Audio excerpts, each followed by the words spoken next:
Hi ಎಲ್ಲ big boss ಲವರ್ಸಿಗೆ ನನ್ನ ಕಡೆಯಿಂದ big hi. Big boss Kannada season 12ನ ಸೋಮವಾರದ ಎಪಿಸೋಡಿನ ಥರ್ಡ್ ಪ್ರೋಮೋ ರಿಲೀಸ್ ಆಗಿದೆ. ನಿಜವಾಗ್ಲೂ ಈ ಪ್ರೋಮೋ ನೋಡಿದಾಗ ನನಗೆ ಹೆಂಗೆ ಅನ್ನಿಸ್ತಾ ಇದೆ ಅಂತಂದರೆ, ಇದೇನಪ್ಪ ಗುರು ಈ ಹುಚ್ಚಿನ ಕಾಟ ಅನ್ನಿಸ್ತಾ ಇದೆ. ನಿಜವಾಗ್ಲೂ ರಕ್ಷಿತಾ ಗ್ರೇಟ್ ಅಂತ ಹೇಳ್ತೀನಿ. ಯಾಕೆ ಗ್ರೇಟ್ ಅಂತ ಹೇಳ್ತೀನಿ ಅಂದರೆ, ಧ್ರುವಂತನ ಜೊತೆ ಅಕಸ್ಮಾತ್ ನನ್ನನ್ನು ಬಿಟ್ಟಿದ್ರು ಕೂಡ ಒಂದು ಮುಕ್ ಕೊಡೋದು ಬರ್ತಾ ಇದ್ದೆ. ಅಯ್ಯೋ ಬಿಗ್ ಬಾಸ್ ಫಸ್ಟ್ ನಾನು ಬಿಗ್ ಬಾಸ್ ಮನೆಯಿಂದ ಕಳಿಸಿ ಅಂತ ಹೇಳ್ತಾ ಇದ್ದೆ. ಬಟ್ ರಕ್ಷಿತಾ ಗಟ್ಟಿಗಿತ್ತಿನೇ, ತುಂಬ ಸ್ಟ್ರಾಂಗ್ ಆಗಿದ್ದಾಳೆ ರಕ್ಷಿತಾ. ಅಷ್ಟು ಈಸಿಯಾಗಿ ಧ್ರುವಂತು ರಕ್ಷಿತನ್ನ ಆಯ್ತಾ, ಅಷ್ಟು ಈಸಿಯಾಗಿ ಧ್ರುವಂತು ರಕ್ಷಿತನ್ನ ಸೋಲ್ಸಕ್ಕಾಗಲ್ಲ. ತುಂಬಾ ಸ್ಟ್ರಾಂಗ್ ಇದ್ದಾಳೆ ರಕ್ಷಿತಾ. ನಿಜವಾಗ್ಲೂ ರಕ್ಷಿತಾ ಮಾನಸ್ ಮಾಡಿದ್ರೆ ಧ್ರುವಂತನ್ನ ನಾಗವಲ್ಲಿ ಅಲ್ಲ, ಅವನೇ ಆಯ್ತಾ ಬಿಗ್ ಬಾಸ್ ನನ್ನನ್ನು ಸೀಕ್ರೆಟ್ ರೂಮಿಂದ ಕಳಿಸಿ ಅಂತ ಅನ್ಬೋದು. ಆ ಲೆವೆಲಿಂಗ್ ಮಾಡ್ತಾಳೆ ಅಂತ ಗೊತ್ತಾಗ್ತದೆ. ಯಾಕೆಂದ್ರೆ ಈ ಪ್ರೋಮೋ ನೋಡಿದಾಗ ಅವನು ಏನೇ ಕೇಳಿದ್ರು ಕೂಡ, ಧ್ರುವಂತ್ ಏನೇ ಕೇಳಿದ್ರು ಕೂಡ ರಕ್ಷಿತನ ಆನ್ಸರ್ ಹೆಂಗಿರುತ್ತೆ ಅಂದ್ರೆ, ನಾನು ಯಾಕೆ ನಿನಗೆ ಆನ್ಸರ್ ಕೊಡಬೇಕು, ನೀನು ಯಾಕೆ ನಾನು ಮಾತಾಡಿಸ್ತೀಯಾ, ಯಾಕೆ ನನ್ನನ್ನು ಕೇಳ್ತೀಯಾ ಅನ್ನೋ ಲೆವೆಲ್ಲಿಗಿರುತ್ತೆ ರಕ್ಷಿತಂದು ಆ್ಯಟಿಟ್ಯೂಡು.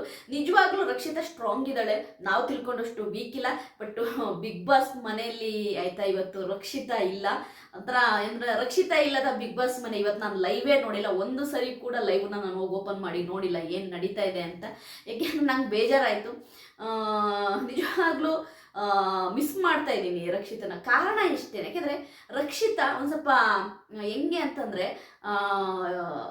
ನೋಡುವ ಪ್ರೇಕ್ಷಕರನ್ನ ಎಂಗೇಜ್ ಆಗಿ ಇಟ್ಕೊಳ್ಳೋಳು. ಅಂದರೆ ನೋಡೋಣ ಅನ್ಸೋದು, ಏನಾದರೂ ಒಂದು ಕಾಮಿಡಿ ಮಾಡ್ತಾರೆ. ನೀವು ನಂಬ್ತಿರೋ ಇಲ್ವೋ, ಲೈವಲ್ಲಿ ಎಷ್ಟು ಕಂಟೆಂಟ್ ಇರುತ್ತೆ ರಕ್ಷಿತಂದು, ಬಟ್ಟು ಇದರಲ್ಲಿ ಎಪಿಸೋಡಲ್ಲಿ ಇರಲ್ಲ. ಯಾರಾದರೂ ಅಬ್ಸರ್ವ್ ಮಾಡಿದ್ರೆ ನನಗೆ ಕಮೆಂಟ್ ಮಾಡಿಲ್ಲ. ಇವಾಗ ತುಂಬ ಕಂಟೆಂಟ್ ಇರುತ್ತೆ. ರಕ್ಷಿತಾ ರಘು ಸರ್ ಜೊತೆ ಕಾಮಿಡಿ ಮಾಡ್ತಾ ಇರ್ತಾಳೆ, ರಜತ್ ಜೊತೆ ಮಾಡ್ತಾ ಇರ್ತಾಳೆ, ಗಿಲ್ಲಿ ನಟನ ಜೊತೆ ಅಂತೂ ಎಷ್ಟೆಲ್ಲ ಕಾಮಿಡಿ ಮಾಡ್ತಾ ಇರ್ತಾಳೆ. ಬಟ್ ಅದು ಎಪಿಸೋಡಲ್ಲಿ ಬರಲ್ಲ, ಯಾಕೆ ಅಂತ ಗೊತ್ತಿಲ್ಲ. ಬಟ್ ಈ ಪ್ರೋಮೋ ನೋಡಿದಾಗ ಗೇಮ್ ನಡೀತಾ ಇದೆ, ಬಿಗ್ ಬಾಸ್ ಮನೆ ಒಳಗಡೆ ಗೇಮ್ ನಡೀತಾ ಇದೆ.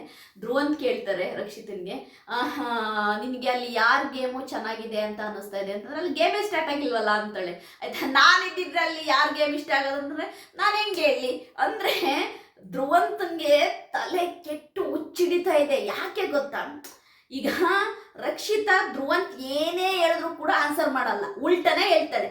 ಆಯ್ತಾ, ನಾನು ಹೇಳಲ್ಲ ಗುರು ನಿನಗೇನು ಅನ್ನೋ ರೀತಿ. ಈ ಕಡೆ ಧ್ರುವಂತ್ಗೆ ಅಯ್ಯೋ ರಕ್ಷಿತನ ಜೊತೆ ನನ್ನನ್ನು ಈ ಒಂದು ಸೀಕ್ರೆಟ್ ರೂಮಿಗೆ ಹಾಕಿ ನಾನು ಬಾಯಿ ಕಟ್ಟಾಕ್ಬಿಟ್ಟಿದಾರಲ್ಲಪ್ಪ ಬಿಗ್ ಬಾಸ್, ನಾನು ಯಾರ ಹತ್ರ ಮಾತಾಡಲಿ ಅಂತೇಳಿ ಅವ್ನು ಗುಚ್ಚಿಡಿತಾ ಇದ್ದೆ. ಅದಕ್ಕೆ ಧ್ರುವಂತು ಆ ಫ್ರಸ್ಟ್ರೇಷನ್ನಲ್ಲಿ ಅವನು ನಾಗವಲ್ಲಿಯಾಗಿ ಬದಲಾಗ್ತಾ ಇದ್ದಾನೆ. ನಿಜವಾಗ್ಲೂ ಧ್ರುವಂತನ ವರ್ತನೆಗೆ ನೋಡುವಂತಹ ಪ್ರೇಕ್ಷಕರಿಗೆ, ಫ್ಯಾನ್ಸಿಗೆ ಏನು ಅನ್ನಿಸ್ತಾ ಇದೆ ಅಂದರೆ, ಇವನು ಯಾಕೆ ಇವನು ಆಯಿತಾ ಒಂದೊಂದು ಕ್ಷಣಕ್ಕೆ ಒಂದೊಂದು ಥರ ಬದಲಾಗ್ತಾನಲ್ಲ. ಆ ಮುಖದ ಎಕ್ಸ್ಪ್ರೆಷನ್ ನೋಡಿದ್ದೀರಾ ಧ್ರುವಂತಂದು, ಅದೊಂಥರ ಚೇಂಜ್ ಆಗುತ್ತೆ. ನಿಜವಾಗ್ಲೂ ಮಕ್ಕಳು ನೋಡಿದ್ರೆ ಭಯಪಟ್ಕೊಳ್ತಾರೆ, ಆ ರೀತಿ ಚೇಂಜ್ ಆಗುತ್ತೆ. ಬಟ್ ಆಯಿತಾ, ಧ್ರುವಂತು ಸೇರಾದರೆ ರಕ್ಷಿತಾ ಸವಾಲ್ ಸೇರಂತಾನೆ ಹೇಳ್ಬೋದು. ರಕ್ಷಿತನ ಹತ್ರ ಧ್ರುವಂತನ ಪುಂಗಿ ಏನು ಅಲ್ಲಿ ನಡೆಯಲ್ಲ ಅನ್ನೋದು ನನಗೆ ಗೊತ್ತಾಯಿತು ಈ ಪ್ರೋಮೋ ನೋಡಿ. ಏಕೆಂದರೆ ಅವಳು ಕ್ಲಿಯರ್ ಆಗಿದ್ದಾಳೆ ರಕ್ಷಿತಾ, ಕ್ಲಿಯರ್ ಅಂದರೆ ಕ್ಲಿಯರ್ ಆಗಿದ್ದಾಳೆ. ಇವನು ಏನು ಹೇಳಿದ್ರು ನಾವು ಅದಕ್ಕೆ ಉಲ್ಟಾನೇ ಹೇಳ್ಬೇಕು, ಇವನ ಮಾತಿಗೆ ನಾವು ಉಪ್ಪು ಹಾಕ್ಬಾರ್ದು ಅಂತೇಳಿ ತುಂಬ ಕ್ಲಿಯರ್ ಆಗಿದ್ದಾಳೆ ರಕ್ಷಿತಾ. ನಿಜವಾಗ್ಲೂ ರಕ್ಷಿತಾ ನಮ್ಮ ಕರ್ನಾಟಕ ಜನತೆಯ ಮನಸ್ಸನ್ನ ಗೆದ್ದಿದ್ದಾಳೆ. ನಿಜವಾಗ್ಲೂ ಗ್ರೇಟ್ ಅಂತೀನಿ. ಯಾಕೆಂದರೆ ಹಾಸನದಿಂದ ಅವಳಿಗೆ ತುಂಬ ಸಪೋರ್ಟ್ ಇದೆ, ಉತ್ತರ ಕರ್ನಾಟಕದಿಂದ ತುಂಬ ಸಪೋರ್ಟ್ ಇದೆ, ಬೆಳಗಾವಿ, ಬೀದರ್ ಆಯ್ತಾ, ಅದೇ ರೀತಿ ಕೊಡಗು, ಮೈಸೂರು, ಬ್ಯಾಂಗ್ಳೂರು, ಮಂಡ್ಯ ಆಯ್ತಾ, ಉಡುಪಿ, ಮ್ಯಾಂಗ್ಳೂರು ಆಯ್ತಾ, ಕರಾವಳಿ ಭಾಗ ಎಲ್ಲ ಇಡೀ ಕರ್ನಾಟಕದಿಂದ ರಕ್ಷಿತನಿಗೆ ಸಪೋರ್ಟ್ ಸಿಗ್ತಾ ಇದೆ. ನಿಜವಾಗ್ಲೂ ಕೂಡ ಸೋಷಿಯಲ್ ಮೀಡಿಯಾದಲ್ಲಿ ನಿಜವಾಗ್ಲೂ ಆಯ್ತಾ ಹಂಗೆ ರಾರಾಜಿಸ್ತಿದ್ದಾಳೆ ರಕ್ಷಿತಾ ಎಲ್ಲ ಕಡೆನೂ. ಅದು ಯೂಟ್ಯೂಬ್ ಇರ್ಬೋದು, ಇನ್ಸ್ಟಾಗ್ರಾಮ್ ಇರ್ಬೋದು, ಫೇಸ್ಬುಕ್ ಇರ್ಬೋದು, ಟ್ವಿಟ್ಟರ್ ಇರ್ಬೋದು, ಎಲ್ಲ ಕಡೆ. ಅದೇ ರೀತಿ ಮುಂಬೈನ ಆಯಿತಾ ಕನ್ನಡ ಸಂಘಗಳಿದ್ದಾವೆ, ಮುಂಬೈಲಿರುವಂತಹ ನಮ್ಮ ಕನ್ನಡಿಗರು ಕೂಡ, ಮುಂಬೈ ಕನ್ನಡಿಗರು ಕೂಡ ನಮ್ಮ ರಕ್ಷಿತರು ತುಂಬ ಸಪೋರ್ಟ್ ಮಾಡ್ತಾ ಇದ್ದಾರೆ. ಅದೇ ರೀತಿ ಆಯಿತಾ ಹೊರ ದೇಶಗಳಲ್ಲಿರುವಂಥವರು ಕೂಡ ಸಪೋರ್ಟ್ ಮಾಡ್ತಾ ಇದ್ದಾರೆ. ಅಂದರೆ ರಕ್ಷಿತಾ ನಿಜವಾಗ್ಲೂ ಕೂಡ ಇಷ್ಟೊಂದು ಫ್ಯಾನ್ಸನ್ನು ಸಂಪಾದನೆ ಮಾಡಿದ್ಲ ಅಂತ ನನಗೆ ಒಂದೊಂದ್ಸರಿ ಡೌಟ್ ಆಗುತ್ತೆ. ಯಾಕೆಂದರೆ ಅದಕ್ಕೆ ಅಲ್ವ ಹೇಳೋದು, ನಿಜಾಯಿತಿ ನಿಯತ್ತಿದ್ರೆ ಆಯಿತಾ ಫ್ಯಾನ್ಸ್ ಆಗಲಿ ಸಪೋರ್ಟರ್ಸ್ ಆಗಲಿ ತಾನಾಗೆ ಬರ್ತಾರೆ ಅಂತೇಳಿ.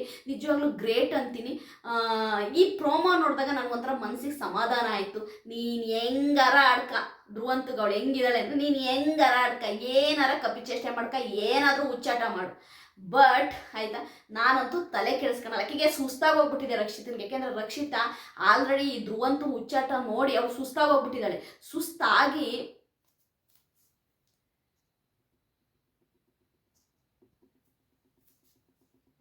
ಅವಳಿಗೆ ಸುಸ್ತಾಗ್ಬಿಟ್ಟು ಈಗ ಹೆಂಗಾಗಿದೆ ಅಂತಂದ್ರೆ ಧ್ರುವಂತ್ ಏನೇ ಮಾಡಿದ್ರು ಕೂಡ ಅವಳು ಕ್ಯಾರೆ ಅಂತ ಇಲ್ಲ. ರಕ್ಷಿತಾ ನಿನಗೋಸ್ಕರ ವೆಯ್ಟ್ ಮಾಡ್ತಾ ಇದೀವಿ. ರಕ್ಷಿತಾ ಯಾವಾಗ ಬಿಗ್ ಬಾಸ್ ಮನೆ ಒಳಗಡೆ ಬರ್ತಾಳೆ ಅಂತ ನಿಜವಾಗ್ಲೂ ಆ ಬರುವ ಗಳಿಗೆಗೆ ಇಡೀ ಕರ್ನಾಟಕವೇ ವೆಯ್ಟ್ ಮಾಡ್ತಾ ಇದೆ.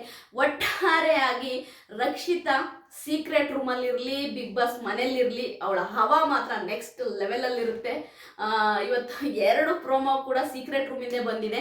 ನೋಡಬೇಕು ಎಪಿಸೋಡಲ್ಲಿ ಇನ್ನೂ ಆಯ್ತಾ ಈ ಧ್ರುವಂತನ ಉಚ್ಚಾಟಗಳು ಏನೇನು, ಅದಕ್ಕೆ ರಕ್ಷಿತನ ಆಯ್ತಾ ಮಾತೇನಾಗಿರುತ್ತೆ, ಅವಳ ಆನ್ಸರ್ ಏನಾಗಿರುತ್ತೆ, ಇದೆಲ್ಲ ನೋಡೋಕ್ಕೆ ನಾನು ಎಪಿಸೋಡ್ಗೋಸ್ಕರ ವೆಯ್ಟ್ ಮಾಡ್ತಾ ಇದ್ದೀನಿ. ನನ್ನ ವಿಡಿಯೋ ನಿಮಗೆ ಇಷ್ಟ ಆದರೆ ಲೈಕ್ ಮಾಡಿ, ಸಬ್ಸ್ಕ್ರೈಬ್ ಮಾಡಿ. ಬಾಯ್.